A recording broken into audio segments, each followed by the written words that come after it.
నాకు తెలియదు కానీ దోమకు ఎంత పెద్ద తొండం ఉన్నది ఏనుగు అవుతుందా? దోమకు కూడా రక్తం పీల్చుకోనికే తొండం ఉంటుంది. ఆ దోమకు తొండ ఎంత పెద్దగా ఉన్నది ఏనుగు కాదు.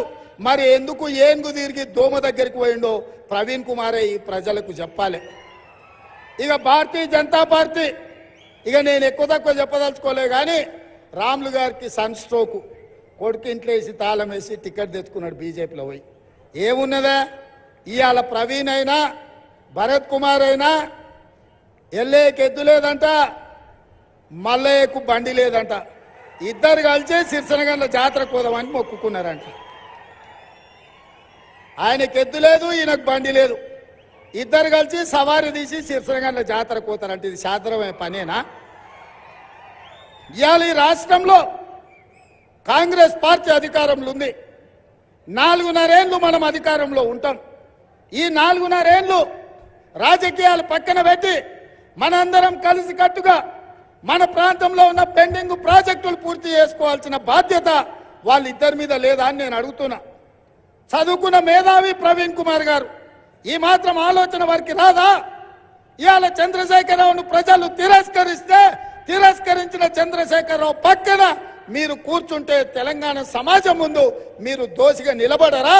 మాదిగ జాతికి ద్రోహం చేసిన చంద్రశేఖరరావును నువ్వు భుజాల మీద మోస్తే రేపు వర్గీకరణకు అన్యాయం జరగదా? మాదిగల వర్గీకరణ ఎట్లా జరుగుతుందని నేను మిత్రుడు ప్రవీణ్ కుమార్ గారిని నేను అడగదలుచుకున్నా. నాకు కోపం లేదు ప్రవీణ్ గారి మీద, బాధ ఉన్నది. ఈ తెలంగాణ రాష్ట్రానికి డీజీపీ అయ్యేటోడు ఆయన అదే ఐపీఎస్ అధికారిగా ఉంటే ఇదే కాంగ్రెస్ ప్రభుత్వం తెలంగాణ రాష్ట్రానికి డీజీపీని చేసేది ప్రవీణ్ కుమార్ గారిని. ఈరోజు ముఖ్యమంత్రితో సమాన హోదా ఉండే డీజీపీని చేసి ఉండేది కాంగ్రెస్ పార్టీ.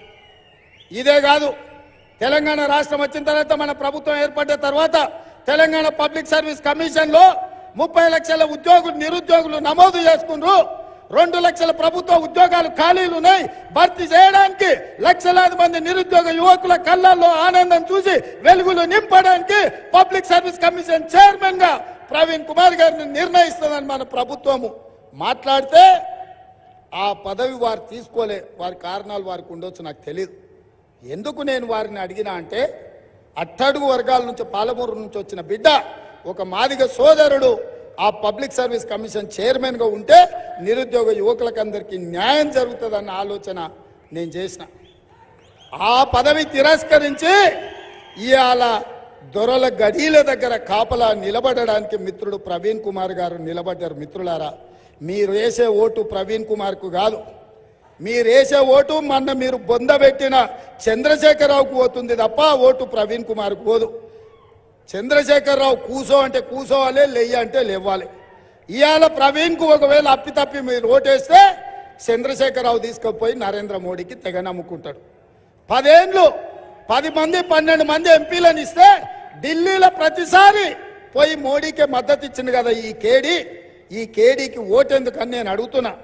ఇలా ఓటేసేటప్పుడు ఎన్నికల ఈవీఎంలో పేరు ప్రవీణ్ కుమార్ ఉండొచ్చు, కానీ ఓటు మాత్రం చంద్రశేఖరరావు దగ్గరికే పోతుంది. ఆ ఓటు చంద్రశేఖరరావు తీసుకుపోయి నరేంద్ర మోడీకి అమ్ముకుంటాడు. ఇది మన జిల్లాకు అవసరమా?